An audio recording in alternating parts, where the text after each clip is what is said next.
cette émission, le lion de Juda rugit avec votre serviteur, le bishop Claudio, ce lundi 27 août sur la TV La foi en Jésus. Que Dieu vous bénisse dans le monde entier. Et j'aimerais ce soir avec vous voir ce thème extraordinaire de la tempête à la terre promise. De la tempête à la terre promise. Et pour illustrer ce texte, j'aimerais prendre les Actes des Apôtres, dans les Actes au chapitre 27, et lire ensemble le verset 42, où il est dit « Les soldats furent d'avis de tuer les prisonniers, de peur que quelqu'un d'eux ne s'échappe à la nage, mais le centenier qui voulait sauver Paul les empêcha d'exécuter ce dessein. Il ordonna à ceux qui savaient nager de se jeter les premiers dans l'eau pour gagner la terre, aux autres de se mettre sur des planches ou sur des débris du navire, et ainsi tous sont arrivés sains et saufs sur la terre ferme. » Oui, de la tempête à la terre promise. Et là, on voit Paul, un homme que Dieu a oint, un homme que Dieu, n'est-ce pas, utilisé pour implanter des églises, pour bâtir des centres apostoliques, pour former des pasteurs, des enseignants, des docteurs. Il a établi, n'est-ce pas, des hommes de Dieu dans différentes églises. Et là, il est sur une des dernières missions. Et souvent, on sait que les dernières missions sont les plus importantes. Ce sont les missions dans lesquelles Dieu nous a préparés, n'est-ce pas, pour nous envoyer, nous équiper. Paul devait maintenant se rendre à Rome pour, n'est-ce pas, témoigner à César, pour parler aux ministres, pour parler, n'est-ce pas, au gouverneur. N'est-ce pas, Dieu aussi, dans ces derniers temps, va utiliser des hommes de Dieu qui vont parler aux chefs d'État, n'est-ce pas, aux gouverneurs, aux ministres, parce que le temps est grave et Dieu a besoin que des hommes et des femmes de Dieu se lèvent pour parler au pays, pour parler aux États, pour parler au président, n'est-ce pas, pour parler au roi. Et là, Paul se décide d'obéir à Dieu, parce qu'il faut obéir à Dieu plutôt qu'aux hommes. Il prend le chemin. On connaît l'histoire, il est sur le bateau avec des autres prisonniers. Et là, tout à coup, Paul dit clairement, averti par Dieu, que, attention, la navigation va être dangereuse. Mais on n'écoute pas Paul. Mes amis, la tempête est en train d'arriver. Et souvent, mes amis, lorsque on veut obéir à Dieu, lorsque, n'est-ce pas, on est proche de grandes choses, les tempêtes arrivent pour nous empêcher d'accomplir la mission que Dieu a pour nos vies. La vérité, c'est que plus ton appel est grand, plus tu es proche d'une grande victoire, plus la tempête risque d'arriver dans ta vie pour te déstabiliser en fin de compte, pour t'empêcher d'arriver sur ta terre promise. Parce que oui, c'est le temps où bientôt tu vas rentrer dans ta terre promise. Mais le diable veut se déchaîner par toutes sortes de moyens afin de t'empêcher d'arriver sur ta terre promise. Et là, une tempête, mes amis, terrible, est arrivée, très forte. Et la Bible déclare que le navire a commencé à chavirer. Mes amis, oui, tu chavires peut-être un peu, mais Dieu te dit, prends courage, parce que si Dieu est avec toi, quelle que soit cette tempête, Dieu te dit, tu vas réussir, reste ferme, tiens le cap. Et là, mes amis, la Bible déclare que la tempête était tellement violente que le bateau s'est échoué sur des rochers. Le bateau s'est brisé en deux. Mes amis, Paul, mes amis, va dire... prenez courage parce que Dieu m'a révélé qu'aucun d'entre vous n'allait périr. Oui, il va y avoir certaines casses, tu vas perdre ceci, cela, mais ta vie sera saine et sauf. Dieu te dit, quelles que soient les choses que tu perds, quelles que soient les attaques, tiens bon. Parce que le Seigneur est avec toi, tu vas réussir dans ton entreprise. La tempête était tellement forte que le bateau, mes amis, s'est échoué. Et Paul va dire que ceux qui savent nager, je sais que Beaucoup savent nager. Ceux qui ne savent pas nager, ne vous inquiétez pas. Que ceux qui savent nager, Paul va leur dire, allez à la nage, nagez. Nagez et vous allez arriver, n'est-ce pas, sur la terre ferme. Gloire à Dieu, quel que soit le moyen, n'est-ce pas? Paul va dire, si tu ne sais pas nager, on sait que certains amis ne savent pas nager. Paul va leur dire, allez monter sur une planche du navire. Monte sur ta planche, quelle que soit ta planche. Tu vas y arriver. À des autres, Paul va leur dire, montez sur les débris du bateau, parce que vous allez arriver de l'autre côté.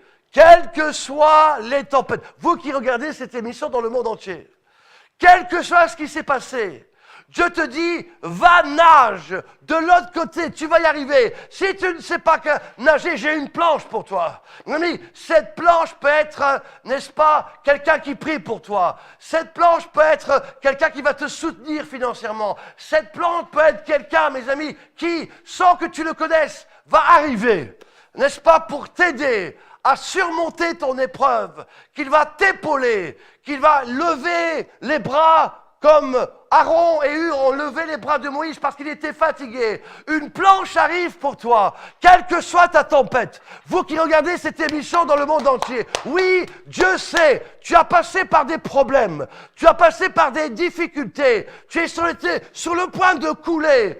Dans tes affaires, dans ton église, dans ton ministère, dans ton mariage, dans tes relations amicales. Mais Dieu te dit, quelle que soit la tempête, quel que soit ce qui s'est passé, n'est-ce pas? Dieu te dit, va à la nage, où il y a une planche, saisis cette planche. C'est la planche de la parole de Dieu. C'est la planche de la prière. C'est la planche, n'est-ce pas, de Ananias qui vient pour aider Paul. C'est la planche, n'est-ce pas, de Mardoché qui vient pour soutenir Esther. C'est la planche, n'est-ce pas, de gens qui t'aiment vraiment. Parce que, mes amis, un ami aime en tout temps. Et dans le malheur, il se montre un frère. Quelle que soit ta tempête, le lion de Juda rugit, n'est-ce pas, ce soir. Quel que soit ce qui s'est passé, même si tu as perdu une maison, même si tu as perdu un travail, même si tu as perdu ta voiture, même si tu as perdu de l'argent, Dieu te dit, ne lâche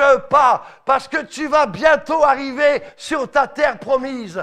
Peut-être à la nage, peut-être avec une planche, peut-être, n'est-ce pas, avec un débris du bateau. Mais Dieu te dit, tu vas y arriver. Prends courage. Le lion de Juda rugit, quelles que soient les tempêtes. La Bible déclare qu'il n'a pas dit que tu coulerais. Il a dit avec ce chant, passons de l'autre bord, passons de l'autre côté. Oui, la terre promise arrive. La Bible déclare qu'ils sont arrivés pendant 3 mois. Ils ont échoué sur l'île de Malte. Parfois, Dieu nous met sur une île avant d'arriver sur la terre promise. Parfois, Dieu nous met quelque temps sur un endroit de transition. Mais même là, Dieu a fait des miracles. La Bible déclare qu'un serpent, mes amis, a voulu tuer Paul, alors qu'il y avait 276 passagers qui se sont échoués, ils sont arrivés sains et saufs. Il y a un serpent, alors qu'il voulait faire le feu, qui a tourné dans le feu. Ce serpent, mes amis, n'a pas touché Liliane ou Jean-Pierre ou je ne sais pas qui. Elle a touché, mes amis, elle a touché Saul, parce que Saul, c'était loin de Dieu. Quand tu marches avec Dieu, le diable, mes amis, veut tout faire, par des tempêtes ou pas, envoyer des serpents venimeux pour te tuer. Mais quoi qu'il arrive, la Bible déclare que Paul a pris ce serpent, il l'a secoué au nom de Jésus de Nazareth. Parce que si Dieu t'a appelé, si Dieu t'a envoyé, aucun malheur ne pourra t'atteindre. Oui, de la tempête à la terre promise.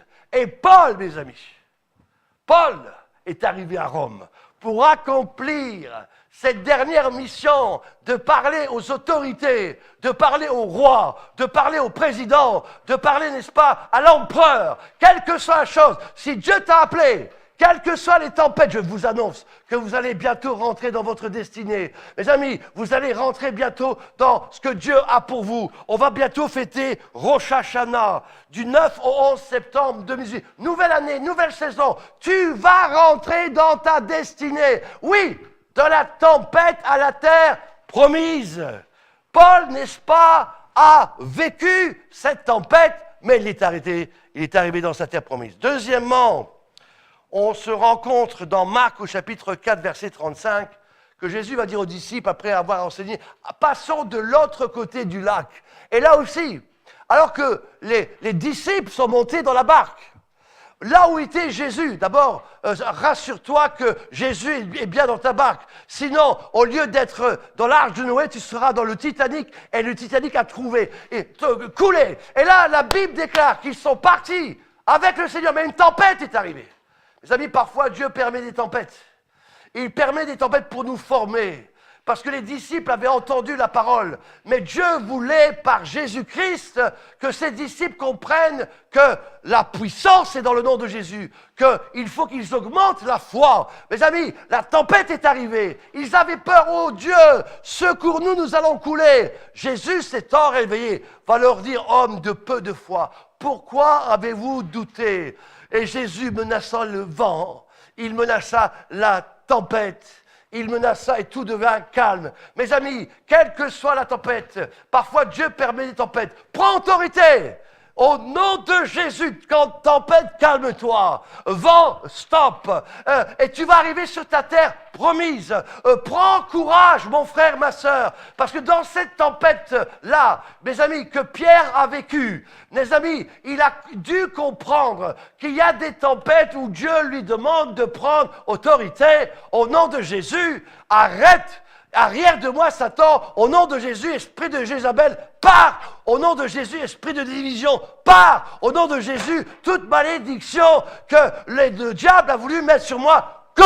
Je refuse au nom de Jésus, parce que ce que toi tu as béni est béni éternellement. Le lion de Juda rugit. Et de l'autre côté du lac, ils sont arrivés, la Bible déclare qu'il y avait un homme possédé. Mes amis, Jésus est arrivé le libérer, tout esprit démoniaque, et les légions sont partis, plus de 2000 esprits dans le troupeau de porcs, mes amis, et la Bible déclare que cet homme qui était démonisé, lié par des chaînes, a été libéré. Oui, la mission a été accomplie, mes amis. De l'autre côté du lac, cet homme qui était malade, démoniaque, a été libéré. La Bible déclare qu'il était assis, vêtu, et dans un bon sens. C'est ce que Dieu veut pour toi, dans la terre promise, que tu sois assis dans les lieux célestes avec Christ, que tu vas régner avec lui, que tu prennes ton autorité, vêtu d'un manteau royal, d'un manteau de sacrificateur, d'un manteau de gloire, d'un manteau d'onction, d'un manteau, n'est-ce pas, d'autorité. C'est une nouvelle saison pour toi. Dieu te dit, enlève les habits anciens et remets le nouveau manteau royal de prince, de roi que Dieu a pour toi. Oui, tu vas devenir peut-être le prochain président, le prochain gouverneur, le prochain directeur de la banque centrale, le prochain homme d'affaires le plus riche, le prochain homme de Dieu, femme de Dieu, apôtre, prophète, bishop. Oui, revêt ce manteau. La Bible déclare que cet homme était assis, vêtu et dans un bon sens sur la terre promise. On a une idée claire, on a un sens clair des choses que Dieu, une vision claire, mes amis. On est dans un bon sens, on sait où on va, on sait d'où on vient, on sait ce que Dieu a pour nous, on connaît notre appel, on est dans un bon sens prophétique, on sait exactement là où Dieu va nous amener, on connaît les temps, comme les fils d'Isaac. Mes amis, de la tempête à la terre promise. Troisièmement, Jonas a connu aussi une tempête. Mais cette tempête, mes amis, c'est à cause de sa désobéissance. Dieu avait dit à Jonas, va à Ninive. Non, il désobéit. Il va dans le sens contraire. Mes amis, parfois, des tempêtes arrivent à cause de notre désobéissance, à cause de ce qu'on ne fait pas ce que Dieu nous a demandé de faire. Mes amis, Jonas, au lieu d'aller à Tarsis, prend un navire et il part à contresens. La Bible déclare que des tempêtes se sont déchaînées. Parfois, à cause de notre désobéissance, on met des gens en danger. Mes amis, le bateau allait couler. Tous ces pauvres innocents allaient couler. À cause de qui? D'un serviteur de Dieu. Parfois, à cause des pasteurs, à cause des soi-disant prophètes, à cause de gens qui désobéissent à Dieu. On met en danger de mort nos familles, nos amis, nos voisins, nos camarades. Mes amis, notre Église, à cause de notre désobéissance. désobéissants. Nous, les chrétiens, on met en danger le monde. On les empêche de se convertir. On les empêche de venir à l'église. On les empêche, n'est-ce pas, de se sanctifier à cause de nos erreurs. Mes amis, les gens étaient en train de couler. Ils se disent, mais qu'est-ce qui se passe? Et Dieu va révéler que le problème, c'est pas le monde. Le problème, c'est pas le diable. Le problème, c'était le serviteur de Dieu qui désobéissait à Dieu. Et il a fallu le jeter à la mer pour que la tempête se calme. Oui, parfois, il faut que certains pasteurs soient mis dehors, à moins qu'ils ne se repentent. Mes amis, des tempêtes viennent parfois à cause de la désobéissance de certains chrétiens. Le lion de Juda rugit. Jonas a été mis à la mer. Heureusement, Dieu est un Dieu de grâce. La baleine est arrivée, a pris Jonas pendant 3 jours. Pendant 3 jours, n'est-ce pas? Là, Jésus est mort, il est ressuscité le 3e jour. Mes amis, la Bible déclare que Jonas s'est repenti et il est reparti dans la bonne direction. Je prie que si tu désobéissais, obéis à Dieu, et Dieu va calmer cette tempête, et tu vas arriver pour prêcher dans cette destination de Ninive. Voilà, Dieu a fait de grandes choses. Oui, de la tempête à la terre promise, c'est ainsi que Jonas est arrivé à la fin, mes amis, pour prêcher la repentance, et que toute une ville, n'est-ce pas, s'est convertie. 4e, il y a parfois des tempêtes qui viennent. Ce sont les tempêtes que j'appelle du jugement du monde. La Bible déclare que dans les derniers temps, il va y avoir, n'est-ce pas, des jugements. Il va y avoir, n'est-ce pas, des catastrophes. Mes amis, à cause du péché qui s'accroît, comme du temps de Noé. Dieu dit à Noé, 4e, eh bien, bâtis-moi une arche, parce que je vais envoyer un jugement sur la terre entière, et je veux que tu sois sauvé, toi et toute ta famille. Mes amis, alors qu'il y a des jugements qui arrivent dans le monde entier, alors qu'il y a des tempêtes qui sont en train d'arriver, Dieu te dit, rentre dans l'arche de la parole de Dieu. Lis cette parole, convertis-toi, sanctifie-toi, repens-toi, entre dans cette arche, couvert par le sang de l'agneau. Mets du sang sur les linteaux, comme du temps, n'est-ce pas, de la libération du peuple des Hébreux de l'Égypte. L'ange de la mort va passer, mais ceux qui sont rentrés dans l'arche n'ont rien à craindre. Alléluia. Bâtis-toi cette arche, mes amis. Arche de la présence de Dieu, une communion avec Dieu. Mes amis, tu te prépares à la rencontre de ton Dieu. Tu n'es pas comme une vierge folle, mais tu es une vierge sage qui a de l'huile dans ta lampe. Et tu sais, quand le Seigneur, n'est-ce pas, tu sais qu'il va bientôt revenir. Tu te prépares. Mes amis, Noé a construit l'arche. Il a fallu 1 an pour entrer dans l'arche et pour après sortir de l'arche. 1 année se sont passées au moment où Noé est entré dans l'arche, au moment où il est sorti de l'arche. Oui, le jugement de la tempête s'est abattu. Mais Noé, mes amis, va bientôt rentrer sur sa terre promise. La Bible déclare, oui, de la tempête à la terre promise. 4e, Noé. Après ce déluge qui est arrivé, qui représente le déluge de la fin des temps, d'ailleurs qui va revenir de la même manière, n'est-ce pas? Prépare-toi, rentre dans ton arche. La Bible déclare que l'arche s'est posée sur le mont Ararat. Et ils ont dû attendre. Et ils ont dû attendre avant de sortir. Et d'abord, Noé a envoyé des corbeaux. Et notez bien que les corbeaux, certains venaient, certains, n'est-ce pas, restaient. Et Noé avait une confusion. Il ne savait pas ce qu'il devait faire. Il ne comprenait pas le message des corbeaux. Il ne savait pas si la terre était ferme, sèche.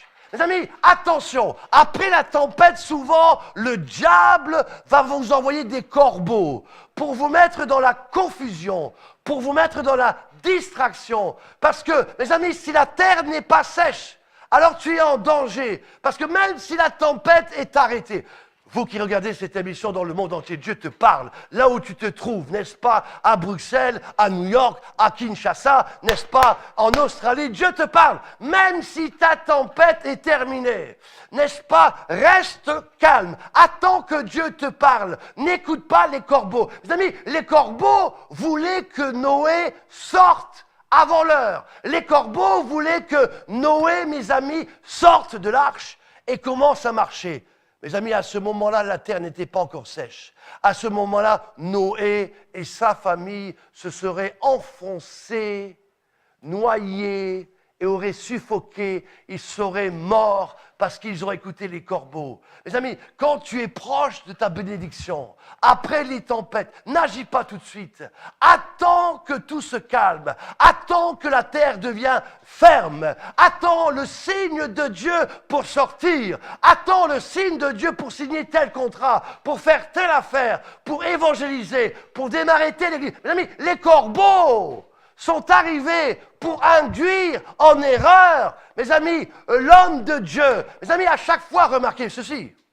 À chaque fois qu'on a des décisions très importantes à prendre, bizarrement, le diable arrive pour vous proposer quelque chose qui ressemble à Dieu, mais qui n'est pas Dieu. Quelque chose qui ressemble à la promesse, mais qui n'est pas... Quand le temps vient pour ton mariage, tu veux te marier avec quelqu'un, mais tout à coup, une femme étrangère arrive, séduisante, et il y a la confusion. À chaque fois, mes amis, le corbeau arrive pour t'apporter la confusion, pour t'apporter la distraction. Mes amis, fais attention.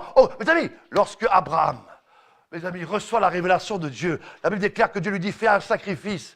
3 genisses, les amis. Mes amis, et là, la Bible déclare que les corbeaux sont arrivés pour essayer de manger, d'enlever le...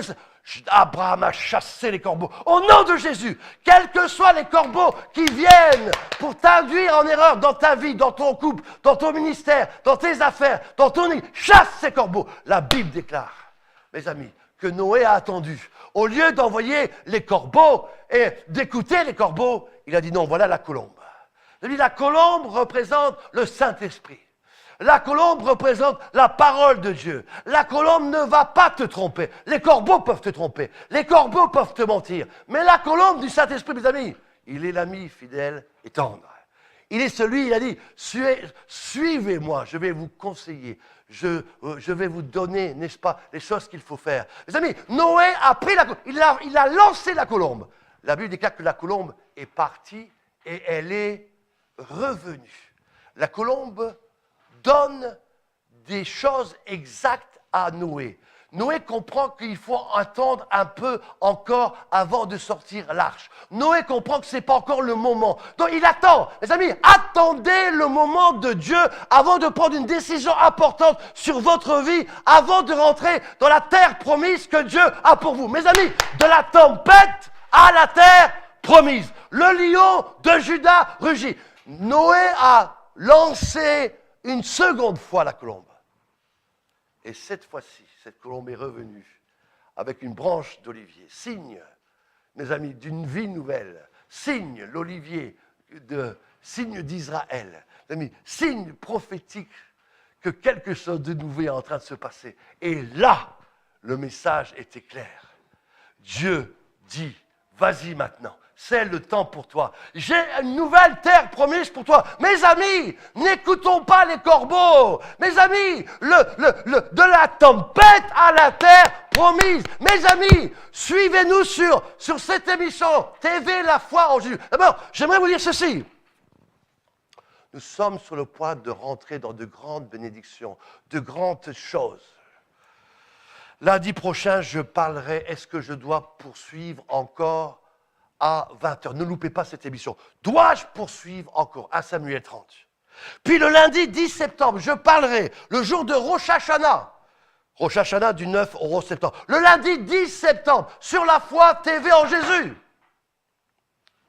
Non, ce n'est pas les corbeaux que vous allez écouter. Vous allez écouter ce que Dieu a révélé à son serviteur pour le plan de Dieu pour la RDC Congo. Je répète, soyez tous, n'est-ce pas, au rendez-vous et écoutez ce que Dieu va dire pour la RDC Kinshasa dans cette émission le lundi 10 septembre, j'aurai des invités avec moi. On va souffler le chauffard parce qu'on sera durant la fête de Rosh Hashanah, nouvelle année juive, nouvelle saison. Et on va parler du plan de Dieu pour la RDC Kinshasa. Je parlerai aussi des nations dans le monde, mais principalement de la RDC Kinshasa, parce que Dieu a un plan. Et je vous annonce déjà que ce ne sont pas ces corbeaux qui se sont présentés dans la liste pour les élections qui vont se passer apparemment, soi-disant. Non, non, non. Dieu a un plan. Écoutez-moi bien. Ce n'est pas ces 25 ou ces 19. Mes amis, Dieu veut faire quelque chose de glorieux pour ce pays, parce que Dieu aime ce pays. Dieu a un plan. Il a dit, je ferai de Congo la lumière pour les nations. Et pour cela, j'ai un plan précis. Le lundi 10 septembre. Ne manquez pas cette émission. Avant que Noé sorte de l'arche.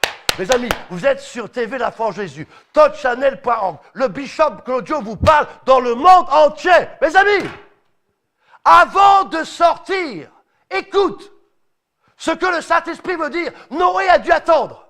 Ne te précipite pas. Ne va pas à droite ou à gauche parce que tu as entendu un corbeau te parler. Attends d'entendre la voix de Dieu qui va venir clairement te dire, mon fils, ma fille, c'est le temps pour toi, fais ceci, fais cela. Mes amis, de la tempête à la terre promise. Mes amis, Noé, après avoir passé cette tempête, il est rentré dans sa terre promise. Et mes amis, 3 fils sont nés, Sem, Cham, Japhet. Et de ces 3 fils, une nouvelle génération s'est levée. Le monde s'est à nouveau peuplé. Tout le monde a été, n'est-ce pas, recréé par ces 3 fils. Mes amis, Dieu a de grandes choses pour vous. Vous qui regardez cette émission, quelle que soit la tempête, si tu as été comme Paul, ton navire s'est cassé, tu as perdu ceci, ne te décourage pas, même si tu as perdu des choses. Au nom de Jésus, nage et arrive de l'autre côté. Amen. Si tu ne sais pas nager, prends la planche. J'ai une planche pour toi. Monte sur ta planche. Au nom de Jésus, mes amis, l'onction de Dieu est sur moi. Prends ta planche, la planche de la prière, la planche d'un ami. Mes amis, il y a une planche pour toi. Ne lâche pas. Tiens bon. Bientôt, tu vas arriver dans ta destinée, là où Dieu veut que tu sois. C'est quelle que soit ta tempête. Mes amis, si c'est une tempête que Dieu a permis, prends autorité, comme avec Pierre, dans Marc au chapitre 4, verset 35. Parce que Jésus voulait augmenter ta foi. Il voulait comprendre que tu peux chasser les tornades, calmer les vents, la mer, et chasser tout esprit impur. Si tu as désobéi dans une tempête comme Jonas, repens-toi. Demande pardon à Dieu et reviens dans la bonne direction parce que Dieu a une mission puissante pour toi. Dieu ne va pas t'abandonner. Il est le même. Tiens, bon, Dieu, la terre promise est proche de toi. Mes amis, le lion de Juda. 4e, si comme Jonas, tu sors de cette tempête, tu as obéi à Dieu, ta famille a été protégée. Tu es sur une nouvelle saison. Mais attends, n'agis pas tout de suite. Même si la tempête s'est calmée, prends un temps de prière. Réfléchis, calcule, prie, n'est-ce pas? Attends que le Saint-Esprit vienne te parler avant de faire quoi que ce soit. Parce que nous sommes dans les temps de la fin et Dieu veut te rendre efficace. Dieu veut te dire exactement ce que tu vas faire. Et mes amis, tu ne connaîtras plus la disette. Ta pêche ne sera plus affrectueuse. Ils ont pêché toute la nuit sans rien prendre. Maintenant, sur une seule pêche dans la terre promise, si tu écoutes le Seigneur, tu vas attraper une multitude de poissons. Le lion de Juda rugit sur touchchannel.org. Oui, dans cette émission, n'est-ce pas, du 27 août, mes amis, de la tempête à la terre promise. Je vous donne déjà rendez-vous, et après on va prier ensemble. Le lundi prochain, le 3 septembre, avec ce texte de 1 Samuel 30. David, est-ce que je dois encore poursuivre? Oui, tu dois poursuivre. Écoutez cette émission, ne la loupez pas. Le 10 septembre Soyez tous devant vos écrans de télévision, vos téléphones, partout. Écoutez ce message le lundi 10 septembre à 20h. Mes amis, soyez tous sur TV La foi en Jésus dans le monde entier et vous allez entendre avec mes invités le plan de Dieu pour la RDC, Congo, le lundi 10 septembre 2018. J'en profite, avant qu'on prie. Visitez notre site, toddchannel.org. Vous aurez toutes ces informations. Déjà, mettez aussi sur vos dates. Je vais organiser après notre congrès de Bruxelles, un congrès à Paris. Le 1er, le 2, le 3 novembre. 1, 2, 3 novembre à Paris. Il y aura 7-8 orateurs toute la journée. Il y aura aussi des temps de prière pour le Congo, pour différents pays, pour l'Europe, avec des invités spéciaux.